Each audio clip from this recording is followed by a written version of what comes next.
Hey everybody, we're back for another Essentials list, and today it is abstract games. Finally. Oh my gosh, the thing we've all been waiting for. Yep.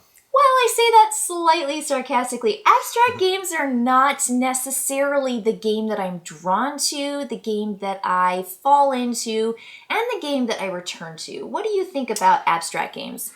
I think that my initial thought of what is an abstract game is something that is so devoid of theme that it's just moving checkers on a checkerboard or go stones on a go board, and it's just, it feels like black versus white. Black versus white, old-timey. But yeah. I think what we're going to discover today is that there are a lot of abstract games that have a lot of personality and are a ton of fun. Yeah, I think so, because this was a real challenge, but I found 3 abstract games that I like, and really like. I know. Wow. I say that because abstract games are hard for me. Spatial games that are just about placement and where they are in relation to other things, and they're just simply pawns or pieces. It was really hard for me to conceptualize and to just do. And so for my brain, it doesn't always make all the neurons fire, but these 3 do. So I'm excited. Let me share just a little bit. This is what BGG says is an abstract game. Themeless, it has these qualities, some of them or all of them, so not all, but themeless without a storyline, so to speak. They are straightforward designs and mechanics. They have perfect information, which means that there's hardly any luck at all. Right. And they are games that promote one player overtaking their opponent. So that usually could be a great 2-player game, which you said chess, you said games, checkers, you said, go, things like that. So I'm going to start off with my very first suggestion for your essential abstract games. Hint. It's the Crokinole board! Crokinole! I know we do these at the Crokinole station, but...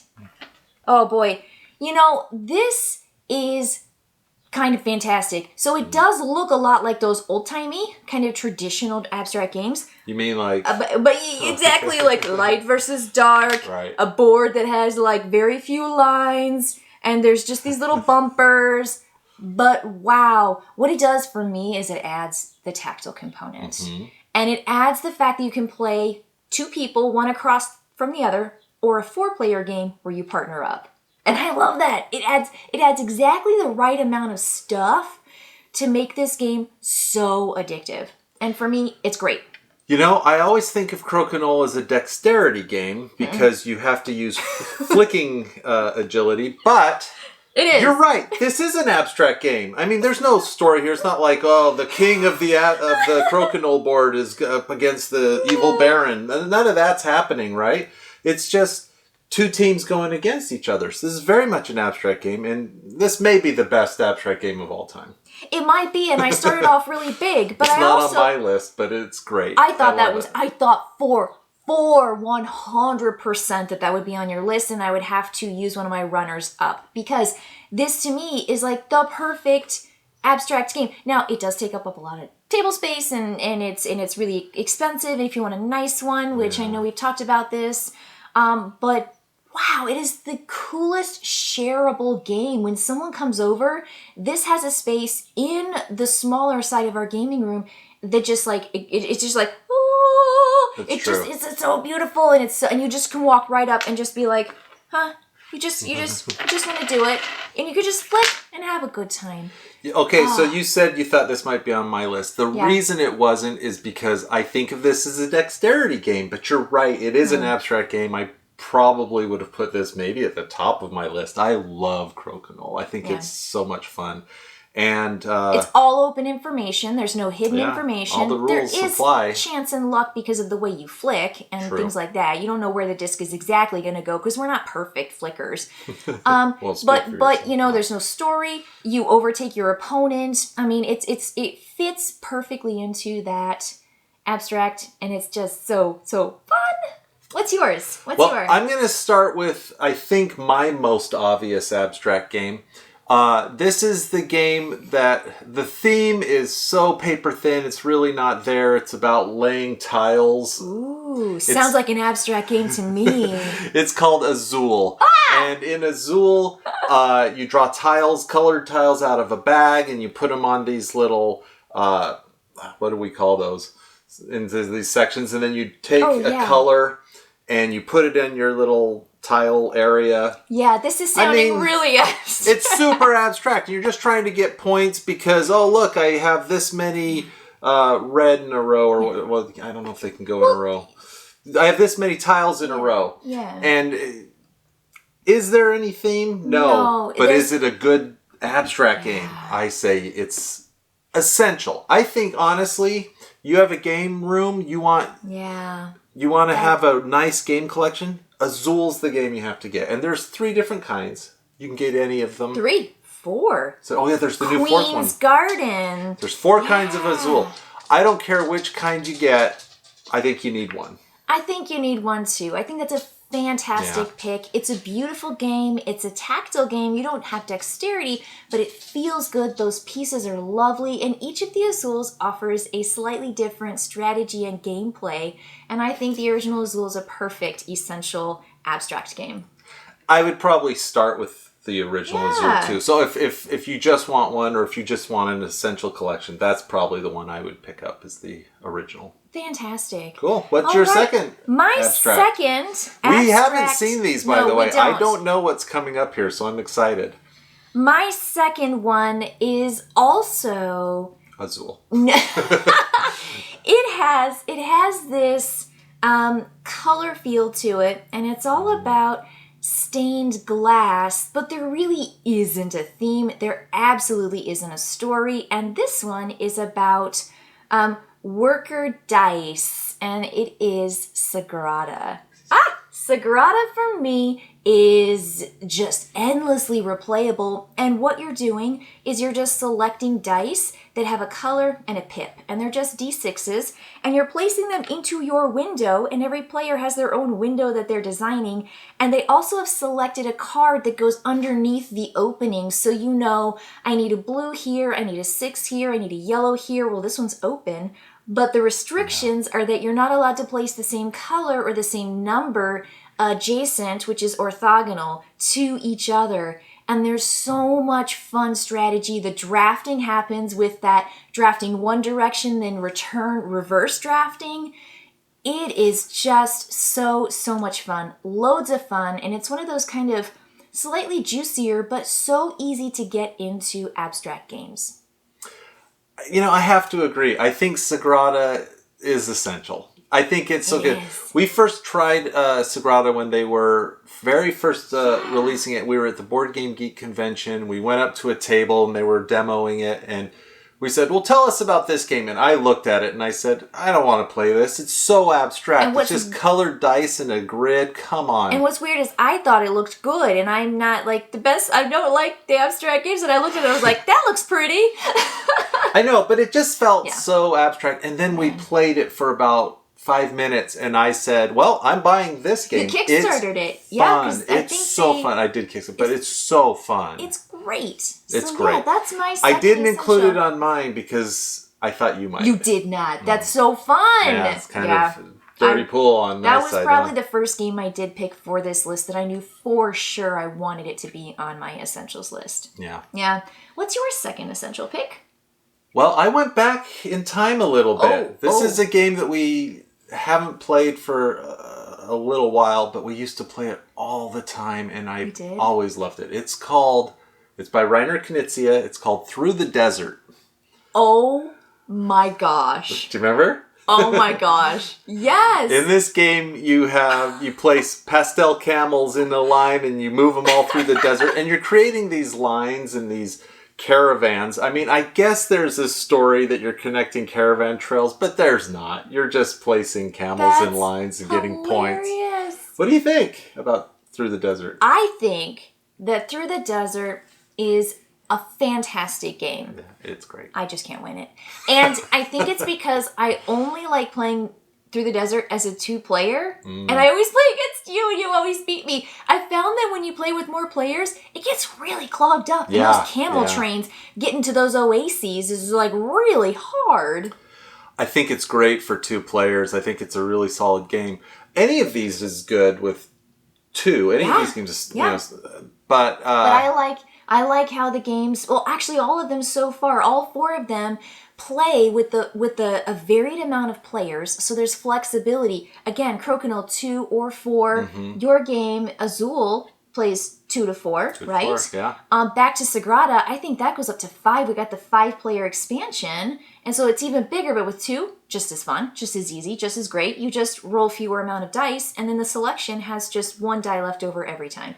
And then this, Through the Desert, we like it a little bit better for 2-player, but it does go up higher. Yeah. Yeah. Boy, it's a lot of fun. And we spent, like, when Kimberly and I were first getting to know each other, this was a game that we played all the time. All the time. So it has a very strong space in my heart. But I think Through the Desert has held up. It does. There are games that kind of do similar things. Blue Lagoon is one that's a lot of people say replace Through the Desert. I don't think it does. I think Through the Desert is the best version of this particular style of building caravans and so forth. So anyway, what's your final choice? So that's fantastic that we went in this order. Again, I don't know what these are. He doesn't know what mine are. But you mentioned this kind of Through the Desert feel with the connecting and the placing out of your pawns on a map. My number 1 essential abstract game, and I might have to convince you, kind of like Through the Desert, because it feels like there's a theme, is Kingdom Builder. Kingdom Builder for me is the game that I play on my phone. I have like 3 games on my phone that I just keep like downloaded and for space, and I could just open it up, jump into a Kingdom Builder, and just have a great time. And I love that the game runs it for you.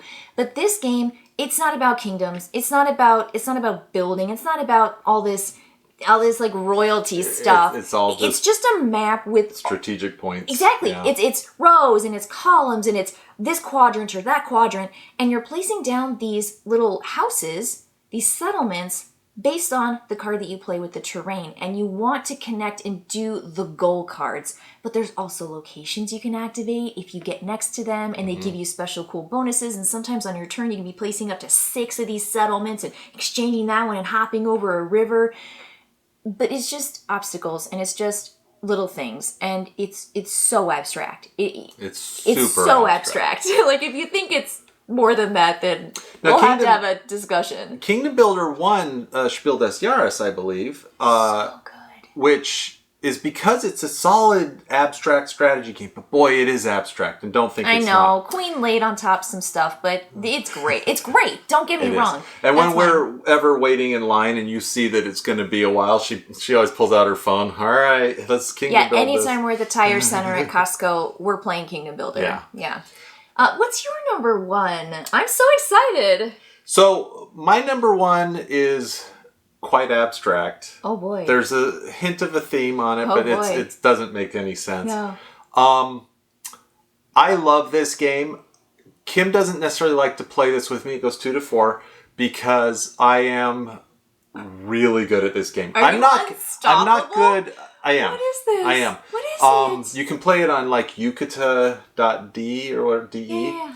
And they rank you, and I'm like seriously in the top 1%. I'm so good at this game. Oh no. It's called Hey, That's My Fish. Oh my gosh. I thought about that. Did you know it? No, I didn't know that, but I thought about that as an abstract game. It's so abstract. It is. So in Hey, That's My Fish, you put out these little ice tiles in a grid, and then take turns putting your penguins out. In a 2-player game, you get 4 penguins. In a 4-player game, you get 2 penguins, that kind of a thing. And what happens is these ice flows have 1, 2, or 3 fish pictured on them. If you move on to a tile, you remove the tile you just left, and you get the fish that were on that tile you just left as victory points. But you're also now leaving gaps in the grid, and your goal is to try and block the other person out away from the fish, and you get the most fish. And It's a great game. I like it. I like it a lot. It's super easy. It's fun. It's fun. Game. People have beat me theoretically, but boy, it's been a while. I'm pretty good at Hey, That's My Fish. I don't know why. I have no solid reason. Yeah, like he's great at Pompeii. I have two games that I'm good at. What's the full name of that? And I don't know why I didn't put Pompeii on as abstract, but no one likes Pompeii. The downfall of Pompeii. But, a lot of people do. I just don't. I know. But I think Hey, That's My Fish is so wonderful. We have an old version that we used up, and it's all just, gnarled and worn. And we got the new one, and it's like half size. It's like teeny tiny. So talk about an essential game that's affordable, small, and replayable. And you play 2, 3, or 4, and every time you play with that amount, the game is different. You better be ready for the game to change because you have to wait that much longer for your turn to move your penguin to get those ice flows. It's a great game. Different depending on the count. I love Hey, That's My Fish. I think it's a great introductory game to people who are new and kind of understand abstract games but are a little wary of newer games. This is a great kind of step into there's 2 rules. It's super easy to figure out. Anyway, those were my... You have some honorable mentions that you actually want. Okay, so I brought in an honorable mention. I have one too. I would like to. What's your honorable mention? No, okay, me go first. Okay. You go first. Me go first. So I'm going to pick a tile that has the polyominoes because I think that we maybe didn't include one of those. We have just pawns and discs. So my polyomino abstract game is Patchwork. I think Patchwork is a great 2-player game. Talk about compact and talk about replayable. We have played that dozens of times. Yeah. And I love that there's the going around with the different size tiles, and you can buy the first, second, or third one. Moving across the buttons gets you your income with the buttons, but it is an abstract game for sure. I mean, you're looking at quilts and little quilt pieces, but it's just polyominoes and fitting those into your board. And I think Patchwork is a phenomenal runner-up, really close to my top 3. What's yours? So I could have said Cascadia, I could have said Nova Luna, I could have said Pyramid Poker, I could have said Reef. All of those are great. But the one game that I just couldn't put on this list, but I wanted to because I love it so much, but I don't know that it's essential. It might be too complex to be essential. Okay. It's called Fealty, and it's by Eric Royce, who did Spirit Island and For Science. Mm-hmm. And this is maybe his first game. I think it is. And first of all, I have a special place in my heart because we were taught Fealty by Eric Royce. That's how we met him. We were at a board game convention. We had it out. And we're like, what's this game? And he walks up to us. He walked by and said, I'll teach you. Somebody to help you? And we're like, sure, stranger. And we just thought he was a nice stranger. And then after we played it, we're like, this game's so much fun. And he says, thank you. And I was like, why are you saying thank you? And then he told us, I'm the guy who designed it. Oh, my word. But it's a really fun game. It is a true brain crunch abstract game. It is a thinker that you just gotta put all your focus in. So where you can maybe get away with playing Hey, That's My Fish, and certainly Crokinole with, say, an 8-year-old, you're not going to get away with Fealty that way. And that's why I can't call it an essential. For me, it's essential in my collection. I will never give up my Fealty. I don't think so either. But that's the one I really wanted to mention. That's such a great runner-up. Yes. Wow. I feel so excited. I feel so positive. I think coming out of this list making and discussion with you, I have come to a new appreciation for abstract games. And I think you probably, I hope, are too. That it's not just your old kind of dusty, like those old traditional games. There's some really great abstract games out there.